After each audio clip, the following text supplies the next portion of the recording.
সালাতে দোয়া কবুল হয়। সালাতে দোয়া কবুলের 3 জায়গা। একটা হচ্ছে তাকবীরে তাহরিমার পরে আমরা সানা পড়ি না, আমরা তো একটা পড়ি।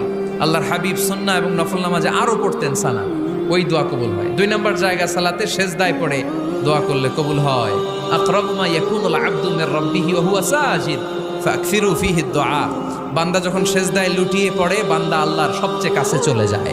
তা কিন্তু বিশ্বনবী বলে সেজদাটা তোমার রবের কুদরতি পায়ের উপরে পড়েছে। সেজদায় পড়ে দোয়া করেন। সালাম ফিরানোর আগে বিশ্বনবী দোয়া করতেন, লা ইউসাল্লিমান্না আহাদুকুম হাত্তা ইয়াতাআওয়াযা মিন আরবা'a।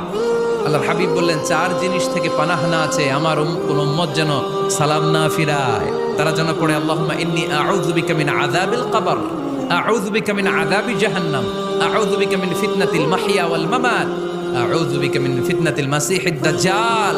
আল্লাহ কবরের আযাব থেকে বাঁচাও, আল্লাহ জাহান্নামের আগুন থেকে বাঁচাও, আল্লাহ